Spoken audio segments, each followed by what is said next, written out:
فرمایا کہ ہم نے لقمان کو حکمت عطا کیا تھا اور اس نعمت کے بدلے میں شکر گزاری کا حکم دیا، اور انشکر لی ولوالدیک والی المصیر، اور ایک جگہ پر کہا کہ اللہ نے شکر گزاری کرو میری اور اپنے والدین کی کہ تم کو لوٹ کر میرے ہی پاس آنا ہے۔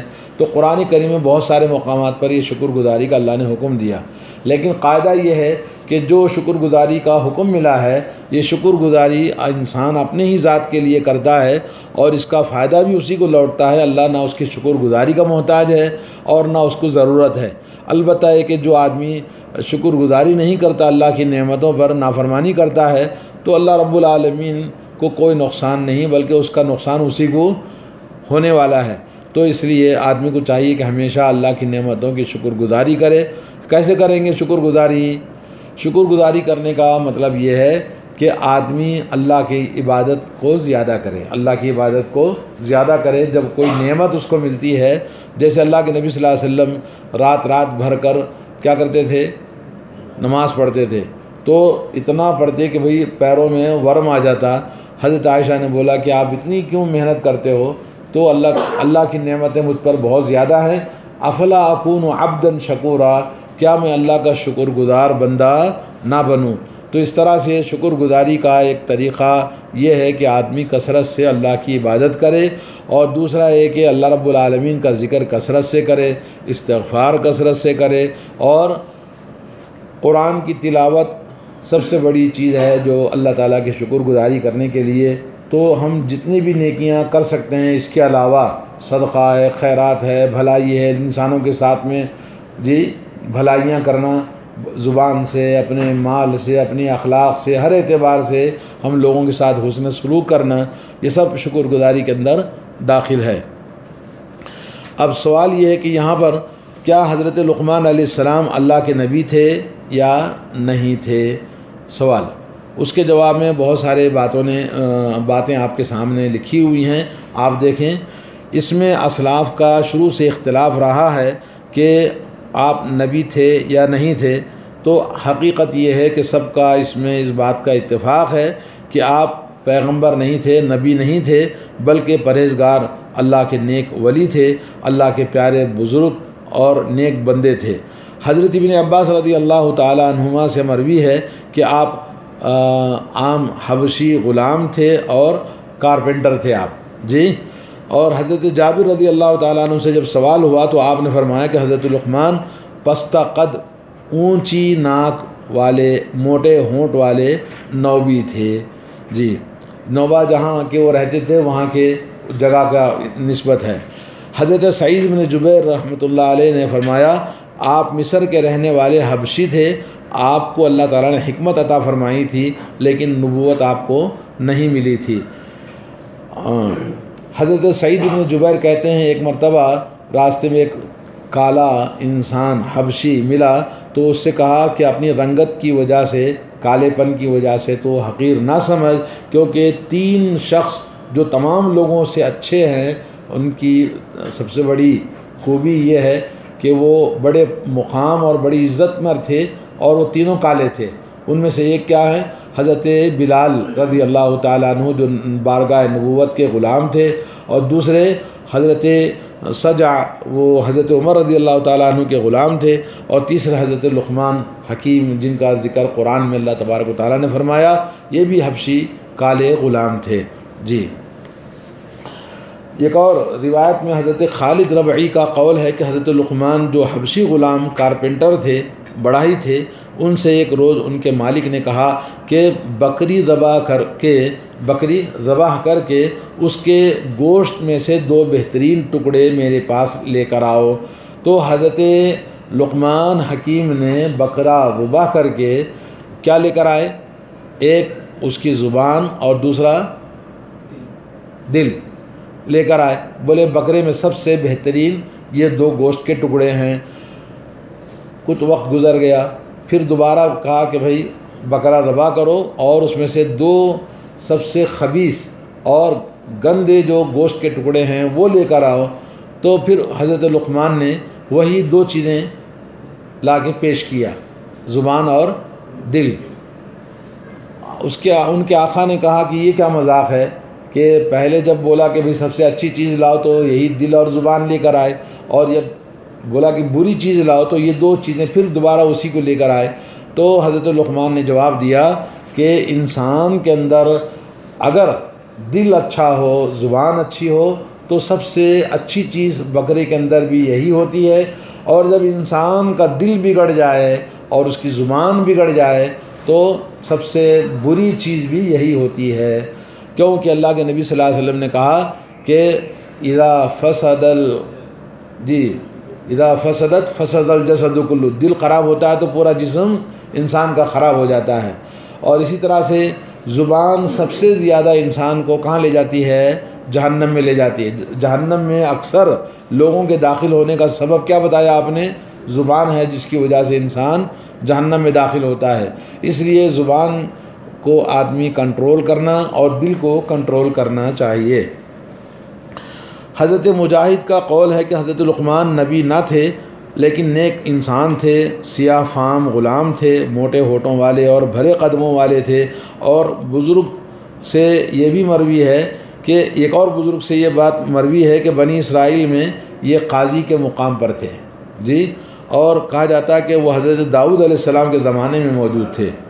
ایک اور روایت میں کہ حضرت لقمان نے اپنی بلندی کی وجہ یہ بیان کی ہے کہ اللہ کا فضل یعنی ان کے اوپر جو تھا، اور ان کے اندر امانت کی ادائیگی اور کلام میں سچائی اور بے نفع کاموں کو چھوڑ دینا، یہ حضرت لقمان کا مقام اور منصب کا سبب ہے۔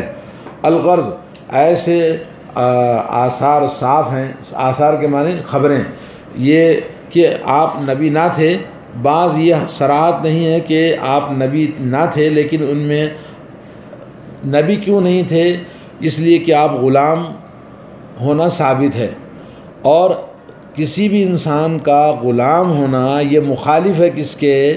نبی بننے کے، کیونکہ دنیا میں اللہ رب العالمین نے جتنے بھی انبیاء علیہ السلام کو بھیجا، وہ اس معاشرے کے سب سے اونچے نسب، خاندان اور معاشرے کے سب سے بلند عزت دار گھرانے کے لوگ ہوا کرتے تھے، اور کوئی بھی غلام کو اللہ نے نبی نہیں بنایا ہے۔ تو حضرت لقمان کا نبی نہ ہونے کی سب سے بڑی دلیل کیا ہے کہ تمام سے یہ ثابت ہے کہ آپ کیا تھے؟ غلام تھے۔ تو غلام ہونے کی وجہ سے آپ نبی نہیں تھے، لیکن اللہ نے آپ کو حکمت عطا فرمایا تھا جی۔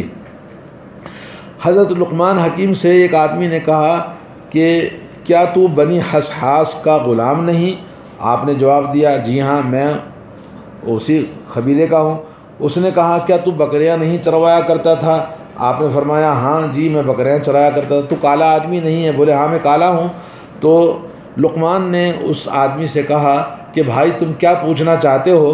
تو اس نے کہا کہ پھر یہ بتاؤ کہ تمہاری مجلس میں لوگوں کی ہمیشہ تانتا لگا رہتا ہے، تمہاری مجلس میں لوگ ہمیشہ فل رہتے ہیں، اور تیرے دروازے پر لوگ برابر جمے رہتے ہیں، بھرے رہتے ہیں، اور تمہاری باتوں کو لوگ بڑے غور سے سنتے ہیں، یہ کیا تمہارے اندر اسپیشلٹی ہے؟ جبکہ تم ہر اعتبار سے تم نیچے کمتر آدمی ہو۔ تو آپ نے جواب دیا بھائی سنو، جو باتیں میں تمہیں کہتا ہوں ان پر عمل کر لو تو تم بھی مجھ جیسے ہو جاؤ گے۔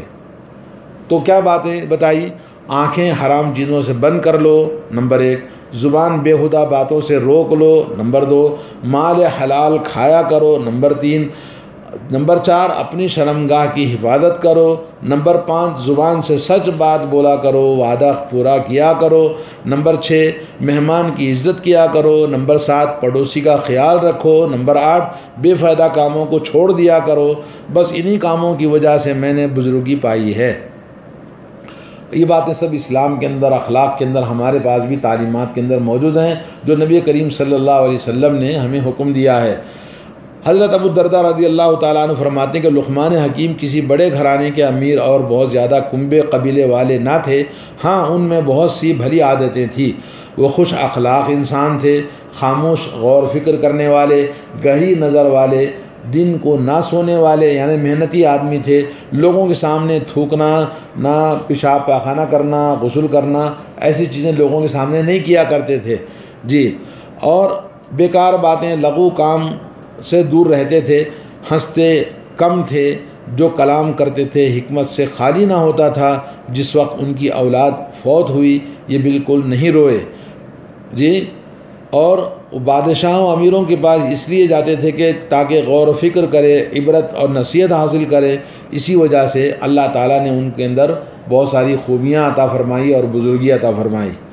ایک اور روایت میں حضرت قتادہ سے ایک عجیب و غریب اثر مذکور ہے کہ اللہ تبارک و تعالیٰ نے ان کو اختیار دیا تھا کہ آپ چاہے تو نبوت کو اختیار کر لو یا حکمت کو اختیار کر لو، تو انہوں نے کس کو اختیار کر لیا؟ حکمت کو اختیار کر لیا، نبوت کو اختیار نہیں کیا۔ لوگوں نے کہا بھی آپ نے نبوت کیوں نہیں چنا؟ کہا کہ اللہ تعالیٰ اگر مجھے ڈائریکٹ نبی بنا دیتا تو ممکن ہے میں اس کو لے لیتا، لیکن اللہ رب العالمین نے جب اختیار دیا تو میں نے کس کو اختیار کیا؟ حکمت کو اپنایا، اس لیے کہ نبوت کی ذمہ داری بڑی زیادہ ہوتی ہے، ممکن ہے میں سنبھال نہ پاؤں، تو میں نے حکمت کو اپنا لیا۔ اس طرح سے جواب دیا۔ لیکن اس روایت کو ایک آدمی اس کے اندر سعید بن بشیر ہے جو ضعیف ہے، اس لیے یہ روایت ضعیف ہے۔ تو یہ اس آیت میں اللہ تبارک و تعالیٰ نے کیا کہا؟ وَلَقَدْ آتَيْنَا لُقْمَانَ الْحِكْمَةَ، ہم نے لقمان کو حکمت عطا کی تھی۔ قرآن میں دوسرے مقام پر یہ اللہ نے کہا سورہ آل عمران میں وَمَن يُؤْتِ الْحِكْمَةَ فَقَدْ أُوتِيَ خَيْرًا كَثِيرًا، جس کو حکمت عطا کی گئی ہے فقط اوتیہ خیرًا کثیرا، تو اس کو بہت زیادہ بھلائی عطا کی گئی ہے۔ وہ کیا ہے؟ حکمت، علم۔ تو یہاں حضرت قتادہ کہتے ہیں اس کی تفسیر میں یہاں حکمت سے مراد اسلام کی سمجھ ہے۔ حضرت لقمان نبی نہ تھے، نہ ان پر وحی آئی تھی، بس سمجھ، علم اور عبرت اللہ نے ان کو عطا فرمایا تھا۔ اللہ نے فرمایا کہ ہم نے انہیں شکر بجا لانے کا حکم فرمایا تھا، میں نے تجھے علم، عقل دی ہے اور دوسروں پر جو بزرگی عطا فرمائی ہے اس پر میری شکر گزاری کر۔ شکر گزار کچھ مجھ پر احسان نہیں کرتا ہے بلکہ وہ اپنا ہی بھلا کرتا ہے، جیسے اور آیت میں موجود ہے من عمل صالحا فلانفسہم یمہدون، نیکی والے اپنی ہی لیے بھلائی کا توشہ تیار کرتے ہیں۔ یعنی جو نیکی آدمی کرتا ہے وہ نیکی کس کے لیے کر رہا ہے؟ اپنی لیے کر رہا ہے۔ یہاں فرمان ہے، حکم ہے کہ اگر کوئی ناشکری کرے تو اللہ اس کی ناشکری سے کوئی نقصان نہیں پہنچتا، وہ اپنے بندوں سے بے پرواہ ہے، سب کے سب اس کے محتاج ہیں، وہ سب سے زیادہ بے نیاز ہے۔ ساری زمین والے بھی اگر کافر ہو جائیں تو اس کا کچھ بھی نہیں بگاڑ سکتے، وہ سب سے بے نیاز اور غنی ہے، اس کے سوا کوئی معبود نہیں، ہم اس کے سوا کسی اور کی عبادت نہیں کرتے۔ تو یہ حضرت لقمان علیہ السلام کی ابتدائی پہلی آیت ہے۔ اور حضرت لقمان حکیم، ان کی حکمت کی باتیں اس کے بعد آگے ہمارے پاس آنے والی ہیں، تقریباً 10 آیتیں موجود ہیں، انشاءاللہ ہم پڑھیں گے۔ اس میں بڑی حکمت کی باتیں اور علم کی باتیں اور شریعت کے بڑے احکام اس کے اندر اللہ نے بیان کیے ہیں، آپ انشاءاللہ اگلے ہفتے سنیں گے۔ اللہ تعالی ہم سب کو اللہ رب العالمین کے ایسے ہی نیک سارے بندوں میں شامل فرمائے، اور ہر طرح کی برائیاں جیسا کہ حضرت لقمان نے ذکر کی ہیں ان سے بچنا چاہیے۔ اللہ تعالی ہم سب کو بچائے۔ جی، تو یہ تھی بات حضرت لقمان علیہ السلام کے بارے